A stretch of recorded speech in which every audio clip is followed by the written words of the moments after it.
Good morning বন্ধুরা, সবাই কেমন আছো? আশা করছি খুব ভালো আছো।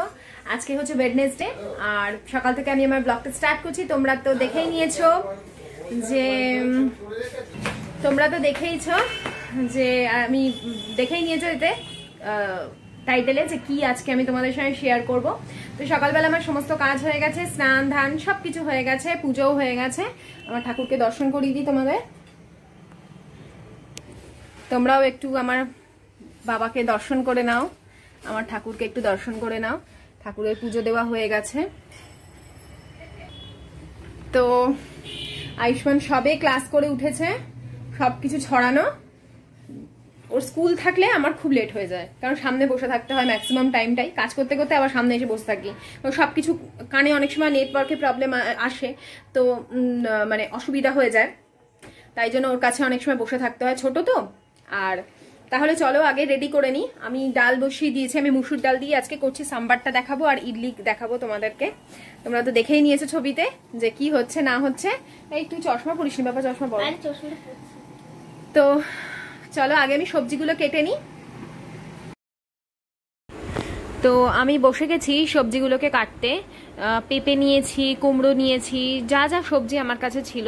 তোমরা দেখেছো কালকে প্রচুর সবজি এসেছিল, তার মধ্যে থেকে কিছু কিছু করে সবজি নিয়েছি। 3টে তো লোক খাবো। আর ধোসা, সকালে ইডলি করব, রাতে ধোসা করার কথা ছিল কিন্তু রাতে ধোসা করা যায়নি, কারণ বাইরে থেকে এসেছি, আমি খুব টায়ার্ড হয়ে গেছিলাম। তো ধোসার যে পুরটা থাকে সেটাও মানে অনেকটাই করতে, একটু ভালোভাবে করতে গেলে তো একটু টাইম দিতেই হবে, যে কোনো রান্নার ক্ষেত্রে। তো বললে হবে না, আমি যদি বলি না তাড়াহুড়ো করে করবো তাহলে জিনিসটা ভালো হবে না। তো তাই জন্য আমি বললাম যে কালকে সকালে ব্রেকফাস্টে করব। তো যদি তোমরা ব্রেকফাস্টে আমার দেখতে চাও কিভাবে আমি ধোসাটা বানিয়েছি, তাহলে কমেন্ট করো, আমি তাহলে সেই ভিডিওটা করে রাখবো। আর জন্য সমস্ত সবজিগুলো কেটে নিয়েছি। এতে না একটা সুবিধা খুব হয়, সাম্বার করতে কি হয় না, বাচ্চারা তো এমনিতে সবজি খেতে চায় না, সাম্বার ডালে কিন্তু সবজিগুলো বেশ টপাটপ ঢুকে যায়। এইটা একটা বিশাল সুবিধা, আমার খুব ভালো লাগে। এই জন্য চাউমিনও খুব ভালো লাগে, সাম্বারও খুব ভালো লাগে, যে আমার ছেলের অন্তত পেটে সবজিটা যাচ্ছে। না হলে সবজি খাওয়ানোটা মানে খাওয়ানোটা তো যুদ্ধ একটা।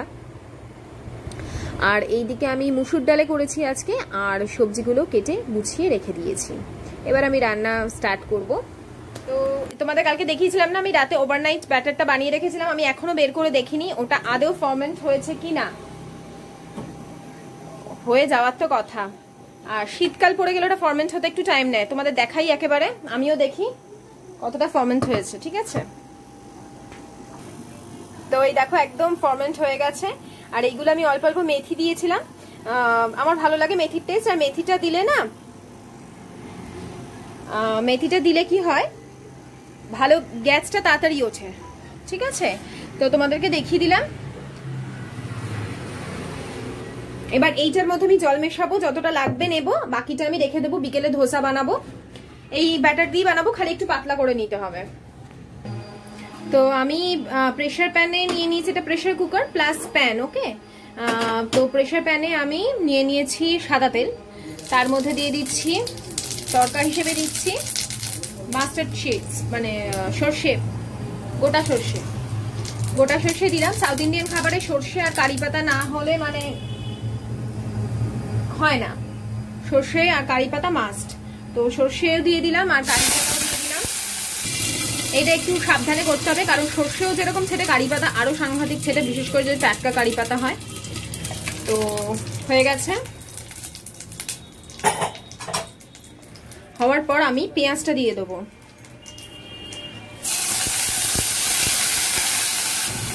তো পেঁয়াজটা দেওয়ার সাথে সাথেই যে সাউথ ইন্ডিয়ান যে স্মেলটা, সেটা কিন্তু পাওয়া যায়। এটা অল্প ভাজবো, খুব বেশি ভাজার দরকার নেই।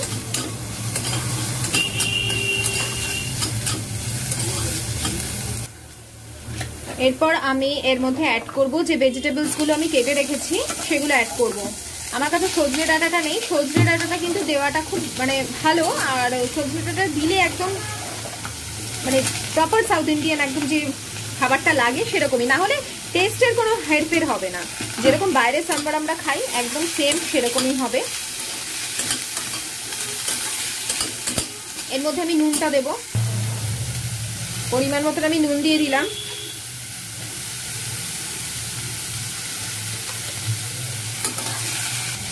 দিয়ে দিচ্ছি হলুদ,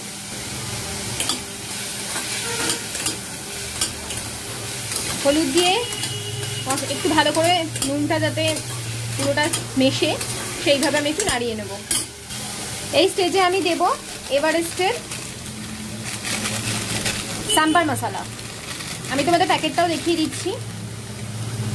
এটা একদমই শেষ হয়ে গেল।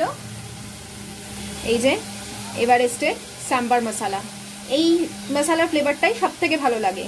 আরও আমি অন্যান্য মশলা ফ্লেভার সাম্বার মশলা ইউজ করে দেখেছি, কিন্তু এভারেস্টের কাছে কোনোটাই না। তো আমার আরেকটু লাগবে।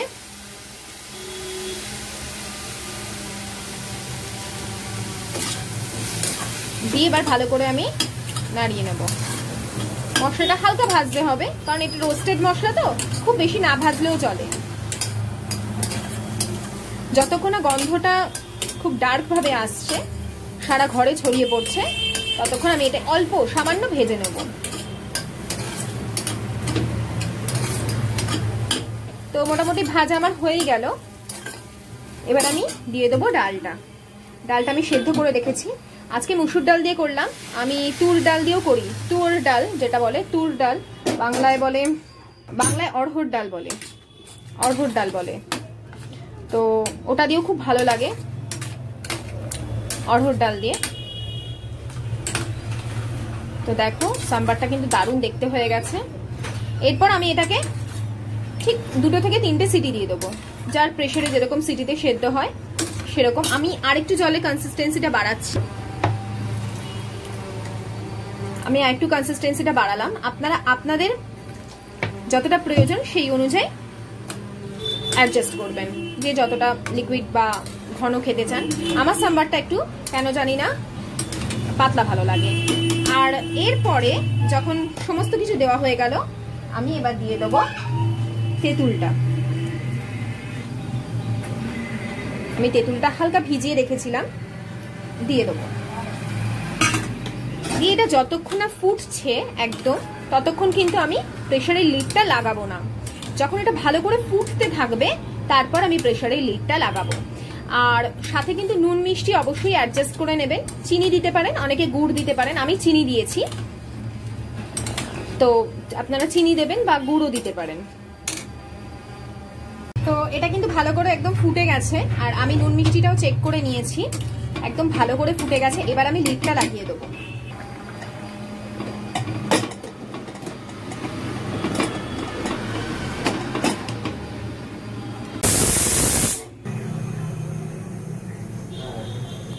তো দেখো এটা কি সুন্দর ফরম্যান্ট হয়েছে, একদম দেখছো পুরো জালি জালি জালি জালি মতন বোঝা যাচ্ছে। তো এটা এখন আমি ইয়ে করব, যতটা ইডলির জন্য লাগবে ততটা নেব, আর বাকিটা আমি রেখে দেবো ধোসার জন্য। আর এদিকে কারি পাতাও আমি ভিজিয়ে রেখে দিয়েছি। তো চলো ইডলিটা আগে বানিয়ে নিই, তারপর আমি সমস্ত পরিমাণ তোমাদের বলে দিচ্ছি। আর এখানে আমি দেখো আমার একটা প্রেসার কুকারে, ছোট প্রেসার কুকারেরটাই বসিয়ে দিয়েছি। তোমার সাম্বারটা হয়ে গেছে কমপ্লিট। আর এখানে আমি ইডলিটা দেব। এটাও কিন্তু আমার প্রেসার কুকার, এটা 5 লিটারের প্রেসার কুকার, প্রেস্টিজের প্রেসার কুকার। এটা হচ্ছে তার লিড, এটার সঙ্গে একটা কাঁচের লিডও আসে, সেটাই আমি আপাতত লাগাবো। এটা 5 লিটারের প্রেসার কুকার, স্টিলের, হ্যাঁ প্রেস্টিজের স্টিলের প্রেসার কুকার। আর এইটা হচ্ছে বিনোদের, বিনোদ কোম্পানি কলকাতায় খুব একটা অ্যাভেলেবল নয়, তবু বড় বড় দোকানে বিনোদ কোম্পানি পেয়ে যাওয়া যায়। আমি এই কারণেই বিনোদ কোম্পানি নিয়েছিলাম, কারণ বিনোদের যে স্টিলটা ওটা অত্যন্ত ভালো স্টিল, আর নিচের দিকটা ভীষণ মোটা। আমি কখনো তোমাদের রিভিউ দেবো, এইটা তোমার দারুণ। বিনোদের প্রেসার কুকারের কোনো তুলনা হয় না, সত্যি বলছি, আমি কারোর সঙ্গে তুলনা করবো না বিনোদের প্রেসার কুকারের। তো এটা হচ্ছে 3.5 লিটার, আর এটা হচ্ছে 5 লিটারের। আমার সমস্ত কিছুই স্টিল। আমার যখন আরেকটু সামর্থ্য হবে না, আমি সমস্ত অ্যালুমিনিয়াম আমি একদম বর্জন করবো। তোমরা অনেকেই জানো অ্যালুমিনিয়াম খুবই খারাপ, অ্যালুমিনিয়াম হচ্ছে স্বাস্থ্যের পক্ষে খারাপ। আর এই যে আমার ইডলি স্ট্যান্ডটাও কিন্তু আমার স্টিলের। দামটা একটু বেশি নেয়, কারণ স্টিলের তো দাম বেশি হয়, কিন্তু একবার কিনে নিলে লাইফ টাইম আর কোনো তোমার চিন্তা করতে হবে না। ওই জন্য আমি তোমাদেরকে আমার প্রেস্টিজেরও 5 লিটারের যে প্রেসার কুকারটা, সেটারও রিভিউ দেবো। যদি তোমরা চাও যদি জানতে চাও প্রেসার কুকারের রিভিউ আমাকে কমেন্ট করবে অবশ্যই, যে হ্যাঁ তুমি আমাদের জানাও। তাহলে তোমরা একবার কিনে নিলে কি হবে না, জিনিসটা এত ভালো, তোমরা এমনি রান্নাও করতে পারো। আমি যেমন এমনি রান্নাও করি, ধরো আমি মাটন করবো 5 লিটারের আমি প্রেসার কুকারটা নিয়ে নিই, এর মধ্যেই মাটন কষাই, এর মধ্যেই সিটি দিয়ে দিই এক্সট্রা করে। আর যখন অনেকের জন্য করি তাহলে এক্সট্রা করে আর আমাকে কড়াই বার করতে হয় না। আর 3.5 লিটারেরটাও যদি অল্প মাংস থাকে তখন করা যায়। প্রেসার প্যান হিসেবে তো এত ভালো, আমি তরকারি সব করি ওই প্রেসার প্যানে। আমার প্রেসার কুকার, এই দুটো প্রেসার কুকার মানে অনেক কাজের। তো তোমরা যদি রিভিউ চাও এর কি কি ভালো কোয়ালিটি কি কি করা যেতে পারে আমাকে বলবে, আমি আলাদা করে তাহলে তোমাদের ভিডিও দেবো। আর এইটাও আমার হচ্ছে, এটা হচ্ছে হকিন্সের, এটা স্টিল, পিওর স্টিল হকিন্সের। আর যেহেতু বড় প্রেসার কুকার ছিল এটা স্ট্যান্ড, ওই জন্য যে স্ট্যান্ডটা থাকে এটার সঙ্গে যে মানে বাক্সটার মধ্যে যেটা মধ্যে ঢোকায় ওটাও স্টিলের, ওটা নিলে আরো ডাবল দাম হয়ে যেত, ওই জন্য ওটা আমি আলাদা করে কিনিনি। এই প্রেসার কুকারের মধ্যে এটা হয়ে যায়। তাহলে আমি ইডলিটা বানিয়ে নিই, সাম্বার আমার হয়ে গেছে, তারপর তোমাদেরকে দেখাচ্ছি। আর এই যে এটা নিয়ে নিয়েছে, এর মধ্যে আমি জল মেশাবো, জল মিশিয়ে একটু পাতলা করবো আর নুন দেবো। তো তোমরা কনসিস্টেন্সিটা দেখে নাও ইডলির, খুব বেশি পাতলাও হবে না আবার খুব বেশি ঘনও হবে না। আর আমি কিন্তু যে মানে আলাদা করে ফোলানোর জন্য কোনো রকম ইনো বা বেকিং সোডা কিছু ইউজ করি না, একদম প্রাকৃতিক উপায়ে এটা গেজানো হয়েছে, মানে যেটার জন্য এটা ফ্লাফি হবে, না গেজলে তো ইডলি তৈরি হবে না। তো এটা আমি আরেকটু ভালো করে মিশিয়ে নেব, ব্যাস, আমি আর এর মধ্যে কিছু দেব না। তো এবার আমি ইডলিটা চট করে বসিয়ে দিই, কারণ অনেকটাই বেলা হয়ে গেছে, ওর বাবা খেয়ে বেরোবে। তারপর আবার তোমাদেরকে আমি বলে দিচ্ছি যে কতটা পরিমাণ চাল আর কতটা পরিমাণ ডাল দিতে হবে। তো আমি একটুখানি এখানে অয়েল ব্রাশ করে নেব যাতে তুলতে আমার এগুলোতে সুবিধা হয়। প্রত্যেকটাতেই আমি অয়েল ব্রাশ করে নেব এইভাবে। তো আমি এগুলো এক এক করে দিয়ে দিচ্ছি।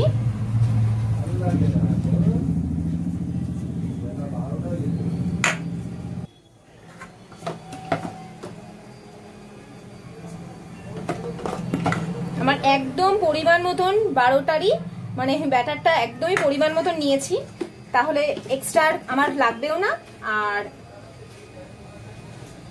নষ্টও হবে না। ইডলি বানিয়ে আমার রেখে দিতে ভালো লাগে না, আমার ব্যাটারটা থাক, আমি পরেও বানিয়ে নিতে পারবো।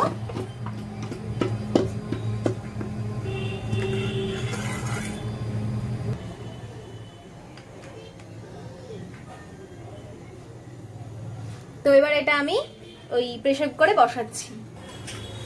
তো আমি দেখো বসিয়ে দিয়েছি। এবারে এই লিডটাও কিন্তু এই প্রেসারের সঙ্গে দিয়েছে, আমি এটা এখানে ঢাকা দিয়ে দেবো। খুব বেশি 10 থেকে 15 মিনিট লাগবে ইডলিটা হতে। হওয়ার পর আমি তোমাদেরকে আবার দেখাচ্ছি কেমন হয়েছে। আর দেখো সাম্বারটা কিন্তু একদম হয়ে গেছে, একটু স্ম্যাশড করে দিতে হবে এগুলো যাতে একটু সাম্বারটা ঘন লাগে। আমার কাছে স্ম্যাশারটা নেই, খালি স্ম্যাশারটা কিনতে হবে, একটা আলু স্ম্যাশার, স্ম্যাশ করে দিলে না খুব ভালো লাগে দেখতে। একটা স্ম্যাশার কিনতে হবে, একটা পিৎজা কাটার কিনতে হবে। আমি পিৎজা রেসিপিও তোমাদের সঙ্গে শেয়ার করবো, আমি পুরো ঘরেই ডো বানিয়ে পিৎজা বানাই। এই দেখো আমাদের ইডলি একদম ফ্লাফি ফ্লাফি ইডলি তৈরি, একদম মানে স্পঞ্জি যাকে বলে। অনেকদিন বাদে খাওয়া হচ্ছে, একদম স্পেশাল। এদের আর ধৈর্য ধরছে না। আরে কতক্ষণ ধরে এক সেকেন্ড যাও। আর নারকলের চাটনিটা আমি বানাতে পারি, কিন্তু নারকল ছিল না তাই চাটনি বানাইনি, সাম্বার। আর এই হচ্ছে ইডলি, এখন আমরা খাবো। তাহলে তোমাদের সঙ্গে আবার পরে দেখা হচ্ছে। তারাও তোমাদেরকে একবার ভেঙে দেখিয়ে দিই জিনিসটা ভিতর থেকে কেমন হয়েছে, না হলে তোমরা বুঝতে পারবে না। এক হাতে তো দেখো,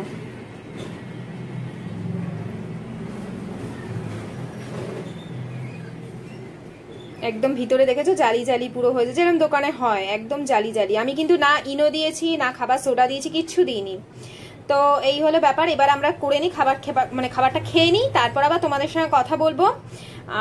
আর একটা কথা বলে, সেটা হচ্ছে এই ইডলিটা বানাতে কিন্তু চাল লাগে, আতপ চাল, যেটা আতপ চাল লাগে হচ্ছে 3 কাপ আতপ চাল নিলে, হ্যাঁ নিতে পারবে না, বাবাকে বলো।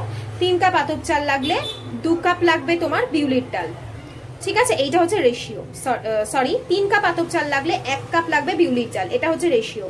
যেই কাপে বা যেই বাটিতে তোমরা আতপ চালটা নিচ্ছ সেই বাটি বা সেই কাপেই 1 বাটি তোমাকে নিতে হবে বিউলির ডাল, ডাইরেক্ট লাঞ্চ করে নিচ্ছি।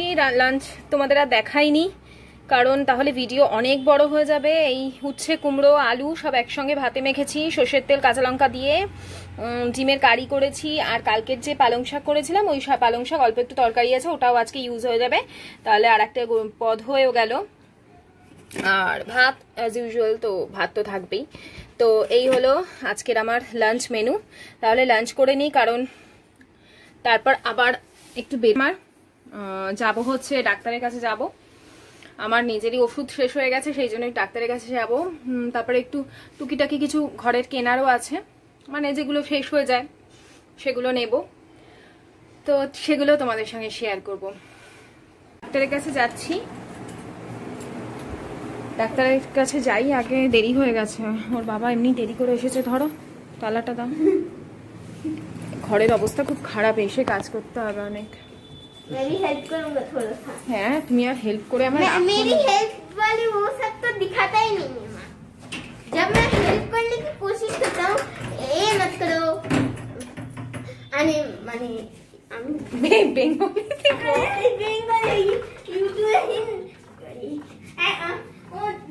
ঠিক আছে, কোনো ব্যাপার না, বুঝে নেবে মানুষে।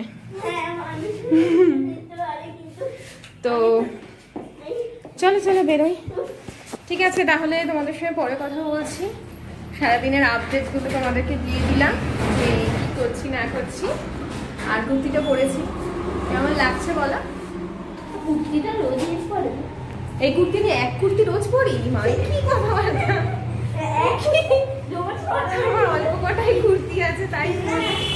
তো চলো পরে কথা হচ্ছে, না হলে এরা এমন ইনসাল্টিং কথাবার্তা আমাকে বলে, সব শোনালে তোমরা আসবে। যদি আমি এগুলো মজা হিসেবেই নিই। তো পরে কথা হচ্ছে। আমাদের ডাক্তার দেখানো হয়ে গেছে। হ্যাঁ, কিন্তু অনেক দেরি লাগিয়েছে। এখন তো লাইটও জ্বলে গেছে, মানে 5:30 বাজতে যায়। বাবা বাবাই ও বাবা, মা তুমি কিভাবে ভাবলে যে কি ডগিস নেই? ডগিসের তো ভয় লাগে না, তাহলে লাইট কিভাবে জ্বলে গেল? এখন শীতকাল তো, দিন ছোট হচ্ছে আস্তে আস্তে, রাত বড় হবে। তো আমরা যাচ্ছি এখন বিগ বাজারের দিকে। বিগ বাজারে যদিও কিচ্ছু পাওয়া, তাহলে তো আমার ঘুম অনেকক্ষণ হবে। কিন্তু বিগ বাজারে আমাদের টাকা অ্যাডভান্স দেওয়া আছে, যেহেতু সেখান থেকে তো কিছু নিতেই হবে। তা আমার আটাটা শেষ হয়ে গেছে, আটাটা নেবো বিগ বাজার থেকে। বাবা তুই মাস্ক পরেছিস? হ্যাঁ মাখন। তো বিগ বাজার থেকে আটাটা নিতে হবে, যাই দেখি কিভাবে খরচা। আমি সব আর এক মাসই আছে, ডিসেম্বর আছে। আমি আর সব চকলেট বিস্কিট নিয়েও নেব। এই একদম বাজে কথা বলবি না, অনেক পাউডি পাউডি আছে। বাবা কিন্তু এবার খুব রেগে যাবে, বলে দিলাম। একটা কথা বলবো, তোমার সব একটুটা পয়সা। আচ্ছা, মেন রোড আসছে এখন, আমি অফ করলাম ভিডিওটা, পরে দেখা হচ্ছে।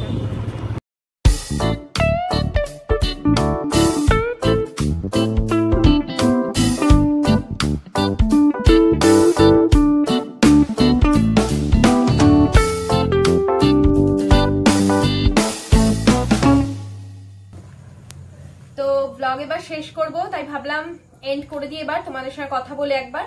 তো বিগ বাজার থেকেও চলে এসেছি, ডাক্তার দেখিয়ে বিগ বাজারে তো গেলাম, তোমাদের বললাম। ওখানে গিয়ে হালকা কিছু শুট করেছি, বেশ কিছু আজকে প্রোডাক্ট ছিল, বিশেষ করে তেল, সর্ষের তেল, সাদা তেল, এগুলো আমার দরকার ছিল, সেগুলো নিয়ে এসেছি। এর আগের দিন সেগুলো আনা হয়নি ক্যাশ অ্যান্ড ক্যারি থেকে। এই যে আজকে ভারী আছে, এর মধ্যে আজকে অনেক জিনিস আছে, সমস্তই সংসারের জিনিস, যেগুলো মাসে লাগে আর কি। আমি অল্প অল্প করে আনা হয়, অল্প অল্প করে শেষ হয়, আবার আমি নিয়ে আসি। আর এই যে একটা কেলগসও নিয়েছি, কেলগসটা যদিও বিগ বাজার থেকে নেওয়া নয়, কিন্তু এইগুলো আজকে দেখাবো না, এইগুলো দেখাবো কালকের ভিডিওতে। সব একদিনে যদি আমি দেখিয়ে দিই, তাহলে আমার নতুন ব্লগে তোমরা কি দেখবে, তাই না? আর যেহেতু আমার কন্টেন্ট হচ্ছে ডেলি ব্লগার, তো ডেলি ব্লগারে তো বললাম যে ভীষণ একটা বোরনেস এসে যেতে পারে। তো ওই জন্য আমাকে তো ডেলি ব্লগ দিতে হবে, তো নতুনত্ব কিছু রাখতে হবে। আর দেখো আমার যা আছে আমি সেইটুকুই তোমাদের দেখাতে পারবো, এক্সট্রা কিছু মানে দেখুনদারি আমি করতে পারবো না, সেটা আমার নেচারের বাইরে। মানে সবসময় রেস্টুরেন্টে খাচ্ছি বা এগুলো আমি দেখাতে পারবো না। ইচ্ছা ভিডিও বানানোর জন্য অনেক কিছুই দেখাতে পারি, কিন্তু সেগুলো আমার নেচারের বাইরে। মানে আমি ভিডিও বানাবো, তোমাদের কাউকে দেখাবো বলে আমি কোনো কাজ করতে পারবো না। আমার ডেলি যেটা, আমার যেটা নেচার, যেটা আমার মানে ইনস্টিংক্ট যেটা আসে, সেইটাই আমি তোমাদের কাছে দেখাবো। তো এই হচ্ছে ব্যাপার। আর যারা নতুন আসছো তাদেরকে বলি যে আমি কিন্তু আমার ডেইলি ব্লগ শেয়ার করি, তার মধ্যে কিছু রেসিপিস থাকে, কিছু বিউটি টিপস থাকে যেগুলো আমি নিজের অভিজ্ঞতা থেকে সঞ্চয় করেছি, বা আমি যেভাবে নিজে থাকি, যেভাবে নিজেকে রাখি, সেটা আমি তোমাদের সামনে উপস্থাপনা করি। তো যদি তোমাদের ভালো লেগে থাকে প্লিজ আমার ভিডিওটাতে লাইক করো, আমার চ্যানেলে সাবস্ক্রাইব করো, চ্যানেলের পাশে একটা বেল বাটন থাকে সেটা অবশ্যই প্রেস করো, তাহলে আমি ডেইলি যে ভিডিওসগুলো দিই তোমরা তার নোটিফিকেশন পেতে থাকবে। আর অবশ্যই আমার ভিডিওটাকে শেয়ার করো। ওখান থেকে আয়ুষ্মান আমাকে বলছে বলো শেয়ার করতে, তাই তো? তো এই হচ্ছে ব্যাপার। তোমরা সবাই খুব ভালো থেকো, আনন্দে থেকো, সুস্থ থেকো, আর সব সময় হাসি খুশি থেকো। তাহলে আজকের মতন ব্লগটা এখানেই এন্ড করলাম, আবার দেখা হচ্ছে নেক্সট ব্লগে। ততক্ষণ টাটা।